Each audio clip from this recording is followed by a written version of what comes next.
سورہ رحمان. سورہ رحمان کلھا رحمہ، یہ پوری سورہ کریمہ رحمت ہے جی. اور یہ واحد سورہ ہے تو حیرت انگیز ہے، اس کا ایک ایک لفظ حیرت انگیز ہے. اس پر گفتگو کرنے کے لیے، اس کی تفسیر کرنے کے لیے مہینوں گفتگو کی ضرورت ہے جی. یہ واحد سورہ ہے جو اللہ کے ایک نام سے شروع ہو رہی ہے. بقیہ جتنی بھی سورتیں قرآن حکیم میں ہیں اللہ کے نام کے ساتھ شروع نہیں ہوئی ہیں. یہ واحد سورہ ہے جو اللہ کے ایک نام سے شروع ہوئی ہے، الرحمن اس سے شروع ہوئی. کوئی سورہ اللہ کے نام سے شروع نہیں ہوئی. الرحمن یہ واحد سورہ ہے جو اللہ کی اس صفت کے ساتھ شروع ہوئی، اور یہ اللہ کی سب سے عظیم صفت ہے الرحمن. اور اس کی خصوصیت ہے یہ کسی اور صفت کے ساتھ نہیں آتی، صرف ایک ہی صفت کے ساتھ آتی ہے، رحیم کے ساتھ آتی، بقیہ اور کسی صفت کے ساتھ نہیں آتی. الرحمن الرحیم جی. بقیہ الرحمن کسی اور صفت کے ساتھ نہیں آتا. یہ جو ہے یا تو تنہا آئے گا یا آئے گا تو الرحیم کے ساتھ آئے گا، ورنہ کسی کے ساتھ نہیں آتا ہے. یہ خصوصیت ہے اس کی. اور اللہ نے فرمایا علم القرآن، سب سے بڑی رحمت اگر انسانیت کے اوپر ہے تو وہ قرآن کی ہے، قرآن کی تعلیم ہے جی. سب سے بڑی رحمت.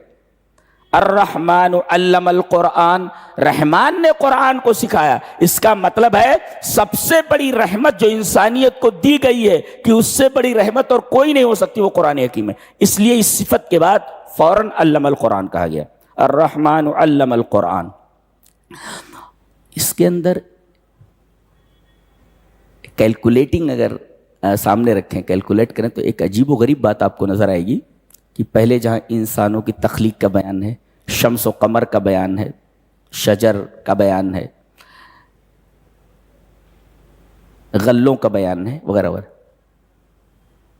ان کے ساتھ 8 مرتبہ فَبِأَيِّ آلَاءِ رَبِّكُمَا تُكَذِّبَانِ آیا ہے. غور کرو، پوری سورہ میں 31 بار ہے، 31 ٹائمز 31 بار ہے پوری سورہ میں. اچھا، جہاں انسان کی تخلیق، آسمانوں زمینوں شجر وغیرہ کی بات کہی گئی وہاں 8 مرتبہ آیا ہے اس کے ساتھ.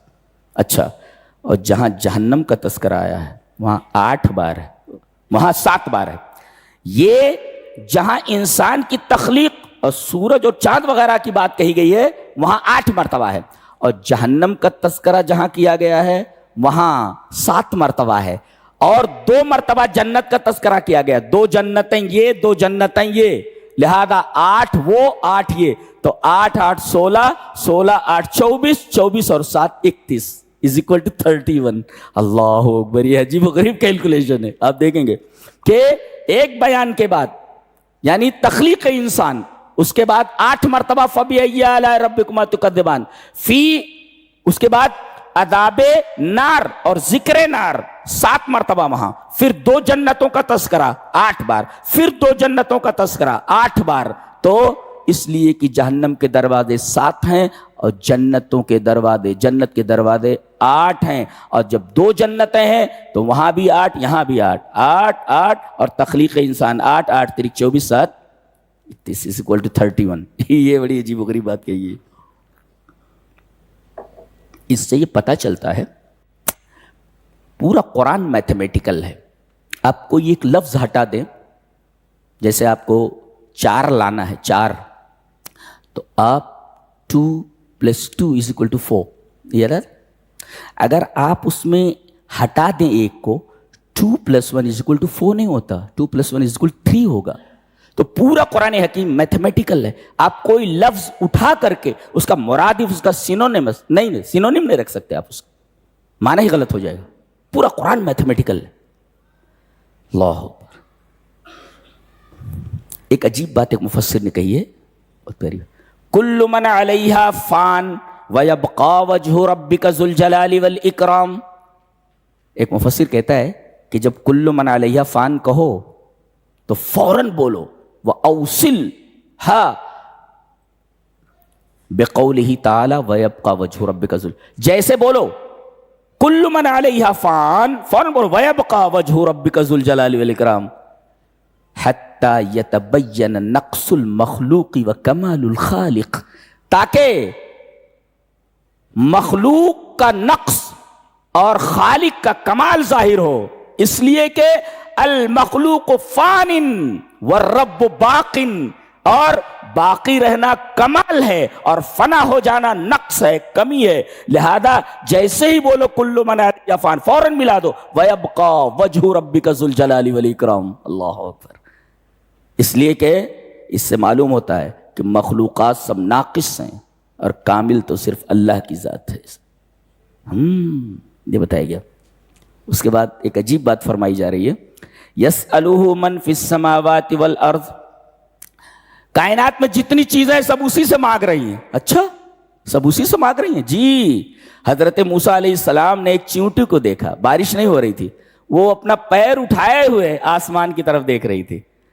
موسیٰ نے کہا بارش ہونے والی ہے.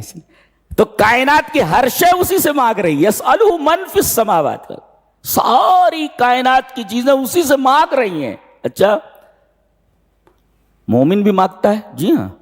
کافر بھی مانگتا ہے؟ ہاں، وہ بھی مانگتا ہے. دونوں مانگتے ہیں. کیسے؟ مومن مانگتا ہے بلسان المقال اور کافر مانگتا ہے بلسان الحال. مومن تو اپنی زبان سے مانگتا ہے میرے رب مجھے یہ چیز عطا فرما دے، اور کافر اپنی زبان سے نہیں بولتا.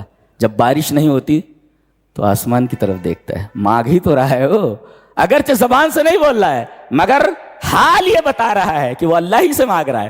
اور آخر میں جب آدمی کا کوئی سہارا نہیں رہتا تو صرف ایک ہی سہارا یاد رہتا ہے، کسی بھی زبان میں اسے بولے ارے بھگوان، ارے فلاں، ایسا بولتا رہتا ہے. تو يَسْأَلُهُ مَنْ فِي السَّمَاوَاتِ وَالْأَرْضِ، کائنات کی ہر شے اس سے مانگتی ہے. مومن مانگتا ہے بلسان المقال، بول کر کے، اور کافر مانگتا ہے بلسان الحال، حالت بتا رہی ہے کہ وہ مانگ رہا ہے. اللہ سے کون بے نیاز ہو سکتا ہے؟ سارے تو اس کے فقیر ہیں. اچھا، کل یوم ہوا فی شان، ہر لمحہ، کل یوم اے کل آن، کل وقت، ہر لمحہ اور ہر وقت وہ ایک کام میں ہے. کیا؟ ایک عیسائی سے ایک مسلم سے مناظرہ ہوا تو اس نے کئی سوالات کیے. اس میں ایک سوال یہ بھی تھا، اس وقت تمہارا خدا کیا کر رہا ہے؟ کہا کہ ایک کام کیجئے. وہ کرسی پر بیٹھا ہوئے تھے، نیچے تھے. بولے آپ ذرا اٹھیے گا. بولے کیوں اٹھوں؟ کہا کہ آپ کے سوال کا جواب ہے. کہا کہ ٹھیک ہے، یہاں بیٹھ جائے جہاں میں بیٹھا ہوا ہوں، وہاں بیٹھ گئے. اور یہ جا کر کرسی پر بیٹھ گئے. کہا کہ میرا رب یہی اب کرنا چاہ رہا تھا، تجھے کرسی سے نیچے مجھے کرسی کے اوپر بٹھانا چاہتا تھا. تو کل یوم ہوا فی شان، ہر آن اس کا ایک کام ہے. کسی مریض کو شفا دے رہا ہے، یشفی مریضن، جی، اور کسی تندرست کو مریض بنا رہا ہے، کسی امیر کو غریب کر رہا ہے، کسی غریب کو امیر کر رہا ہے. اللہ اکبر. کسی جاہل کو عالم بنا رہا ہے. اور اللہ تبارک و تعالیٰ کا ہر وقت کوئی نہ کوئی کام ہے. کل من علیہا فان ویبقى وجہ ربک ذو الجلال والاکرام. پتہ چلا وجہ ربک، وجہ سے مراد الذات مع الوجہ، ذات چہرے کے ساتھ، چہرے کے ساتھ ذات، یہ مراد. پتہ چلا اللہ کا چہرہ بھی ہے. جی، یہی تو دیکھیں گے قیامت کے دن جنت میں، یہی تو دکھائی دے گا جس کا تذکرہ یہاں ہے.